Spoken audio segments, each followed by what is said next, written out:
मित्रों नमस्कार। आप सभी का स्वागत है हमारे चैनल योग और अध्यात्म पर।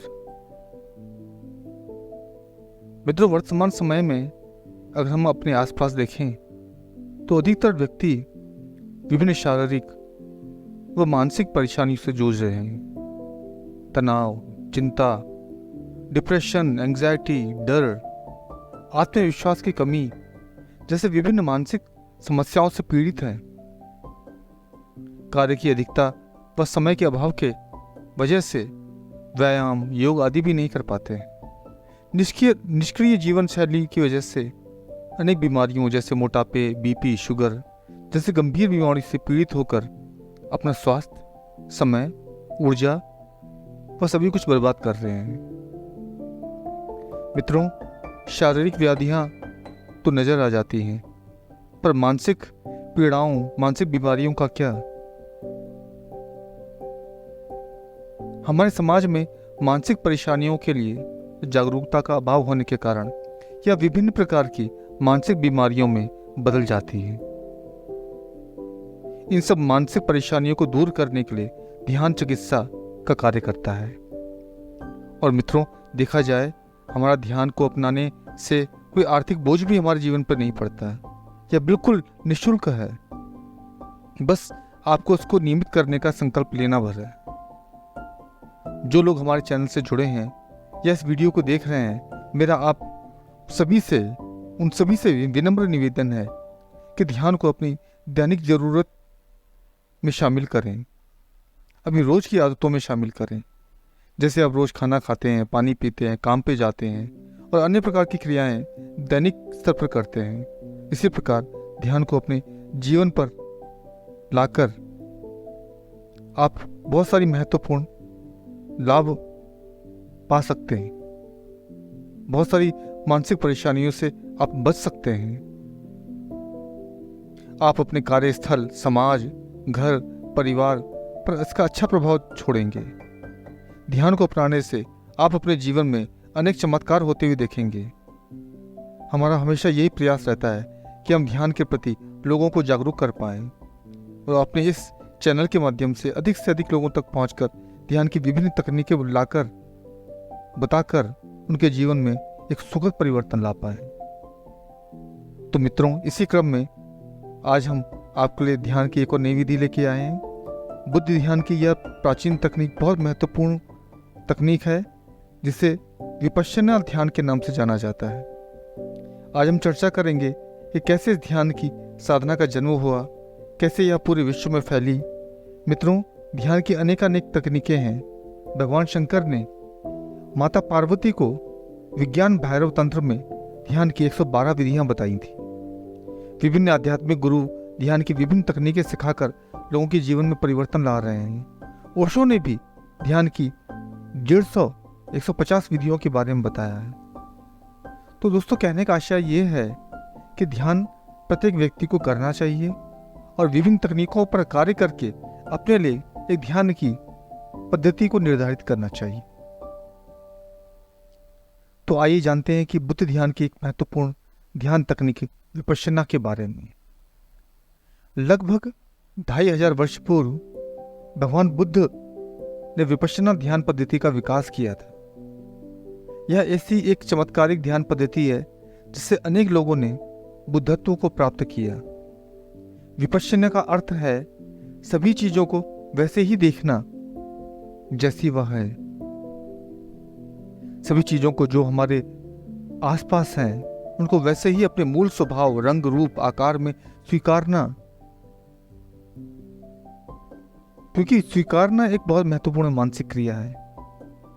जब आप स्वीकारना आरंभ कर देते हैं तो अपनी कमियों को, दूसरों के व्यवहार को, अपने जीवन की अनेक समस्याओं से छुटकारा मिलना आपको आरंभ हो जाता है। जब स्वीकारने को आप अपनाना आरंभ कर देते हैं, अपनी गलतियों को, दूसरों के जो व्यवहार हैं आपके प्रति, उसको आप स्वीकारना आरंभ कर देते हैं, तो आपके जीवन में बहुत सारे महत्वपूर्ण परिवर्तन आने शुरू हो जाते हैं। शुरुआत में तो ये थोड़ा कठिन कार्य लगता है, पर धीरे धीरे अभ्यास से यह एक बहुत आसान व महत्वपूर्ण क्रिया बन जाती है। तो मित्रों, ये है पहला चरण, विपश्यना ध्यान का पहला चरण, स्वीकारना। और जो भी चीज है, जो भी आसपास हमारी चीजें हैं, उनको उसके मूल स्वभाव में ही देखना। अब दूसरे चरण में ध्यान को हमें अपने श्वासों पर ले जाना और इसको अपने विचारों से जोड़ देना है। जब हमारे विचार हमारी सांसों से जुड़ जाते हैं तो हम वर्तमान में जीना आरंभ कर देते हैं। मित्रों, मानव का स्वभाव है या तो वह पुरानी यादों में जीता है, पुराने पलों में जीता है, या फिर भविष्य के पलों की बात करता है, भविष्य की बात करता है, वर्तमान की कोई बात ही नहीं करता। हमारा प्रत्येक वर्तमान पल कुछ समय पश्चात बदल जाता है। जो बीत गया उसको कोई वापस नहीं ला सकता, इसलिए हमें वर्तमान में जीना सीखना है, अपनी सांसों को देखते हुए, क्योंकि विभिन्न अवस्थाओं में हमारी सांसों की गति कम या ज्यादा हो जाती है। जब हम शांत होते हैं, स्थिर होते हैं, तो हमारी सांसें भी सामान्य व धीमी होती हैं। परंतु यदि हम कभी जल्दीबाजी में होते हैं या क्रोध में होते हैं, गुस्से में होते हैं, तो हमारी सांसों की गति तेज हो जाती है। तो मित्रों, से यह पता चलता है कि हमारी सांसें कैसे हमारे विचारों को प्रभावित करती है, या हमारे विचार हमारी सांसों को कैसे प्रभावित करते हैं। दोनों एक दूसरे के पूरक हैं। इसीलिए ही सांसों को अपने विचारों से जोड़ने की बात कही गई है। जैसे जैसे आपकी सांस धीमी होती जाएगी तो आपके विचार भी शांत होना आरंभ हो जाएंगे। लगातार अभ्यास से हम इस ध्यान की उच्चतम स्थिति को भी प्राप्त कर सकते हैं। मित्रों, विपश्यना ध्यान आत्म साक्षात्कार की बहुत ही प्रभावशाली प्राचीन तकनीक है। इस ध्यान में हम अपनी सांसों के प्रति सजग रहते हैं, और सजग रहने से आशय हमारा है जो सांसों के प्रति जागरूक होना है, उसके आवागमन को देखना, उसके आने जाने को देखना है, इसको महसूस करना है। यही विपश्यना ध्यान है। तो आइए जानते हैं इस ध्यान को कैसे करें। जैसे कि अभी हमने आपको बताया कि यह ध्यान सांसों से जुड़कर करना है, अपने विचारों से इसको जोड़ना है, साक्षी भाव से प्रत्येक सांस का आना जाना देखना है, बहुत सहज भाव से इसको करना है। मित्रों, इस ध्यान का कोई समय निश्चित नहीं है। उठते बैठते, बस में, ट्रेन में, प्लेन में, पैदल चलते हुए, बाजार में आप इस ध्यान को कर सकते हैं। बस शांत होकर विचारों को और सांस को देखना है। कोई प्रतिक्रिया किसी भी विचार पर व्यक्त नहीं करनी है। धीरे धीरे प्रतिक्रिया ना देने से आप बहुत सारी परेशानियों से बच जाते हैं।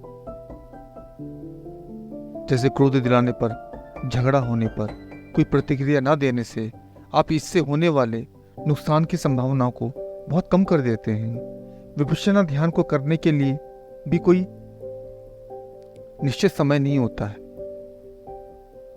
कोई स्थान, कोई वेशभूषा, कोई आसन की आवश्यकता नहीं होती है। यही इसका प्रमुख गुण है। किसी एकांत की आवश्यकता नहीं होती है। इस ध्यान को आप हर समय कर सकते हैं और किसी को पता भी नहीं चलता। आप बैठे हुए, लेटे हुए, खड़े हुए, किसी भी अवस्था में चलते हुए इस ध्यान को कर सकते हैं। बस आपने सांसों को देखना है और इसको विचारों से, जो विचार चल रहे हैं आपके मस्तिष्क में, उससे जोड़ देना है। यही क्रिया विपश्यना ध्यान को बहुत महत्वपूर्ण बना देती, क्योंकि इसका कोई समय नहीं है।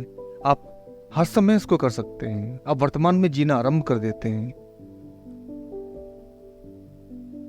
तो मित्रों, हम विपश्यना ध्यान को क्यों करें? अब सवाल यह आता है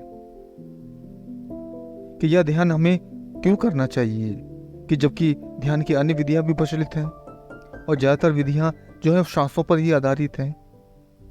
तो मित्रों, अन्य ध्यान विधियों में हमें बहुत सारी विधियों का पालन करना पड़ता है। एक समय निश्चित करना पड़ता है फिर उचित स्थान का चयन करना पड़ता है, वस्त्रों को देखना पड़ता है, वो ढीले ढाले वस्त्र पहनने पड़ते हैं, सुविधाजनक वस्त्र पहनने पड़ते हैं। पर इस ध्यान के लिए इन सब बातों की आवश्यकता ही नहीं रहती।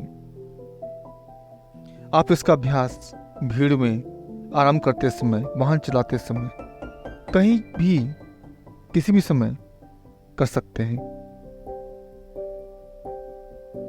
धीरे धीरे इसका अभ्यास करते रहने से हम अपनी श्वासों की कीमत जान जाते हैं, श्वासों पर नियंत्रण कर लेते हैं।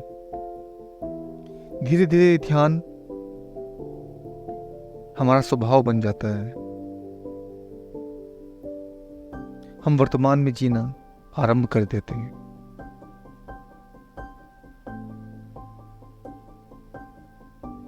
मित्रों, यह ध्यान की यह तकनीक इसी वजह से विपश्यना ध्यान को बहुत महान, उच्च कोटि का बना देती है।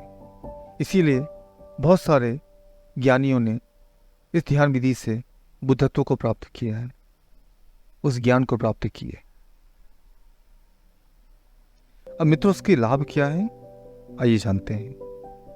विपश्यना ध्यान को करने से हमारा जो विचार है वो नियंत्रित हो जाता है, तनाव दूर होता है, नकारात्मकता दूर होती है, अनेक तरह के डरों से हमें मुक्ति मिलती है। चित्त की शुद्धि होने से हमारा आत्म साक्षात्कार हो सकता है। यदि हम ध्यान को लगातार करते रहते हैं तो हम आत्म साक्षात्कार कर पाते हैं, क्योंकि हमारा ध्यान हमारे श्वासों पर होने से हमारे विचार नियंत्रित होना आरंभ हो जाते हैं। तो मित्रों, आज आपने ध्यान की एक और बहुत महत्वपूर्ण और प्राचीन तकनीक विपश्यना ध्यान के बारे में जाना। हमारा उद्देश्य है कि हमारे देश में प्रत्येक व्यक्ति मानसिक व शारीरिक रूप से स्वस्थ बने, निरोगी बने, खुशहाल जीवन जिए। यही प्रभु से कामना है। यदि आप हमें कोई सुझाव देना चाहते हैं या कोई सुझाव लेना चाहते हैं, किसी भी समस्या से पीड़ित हैं, तो आप हमें मेल कर सकते हैं। हमारा मेल आईडी है yogauraadhyatm@gmail.com। आशा करते हैं यह विपश्यना ध्यान की कड़ी आपको अच्छी लगी होगी। वीडियो को लाइक करें, चैनल को सब्सक्राइब करें, कमेंट करें, इससे हमारा उत्साहवर्धन होता है। इसी के साथ हम आज की इस कड़ी को समाप्त करते हैं। आप सभी को नमस्कार।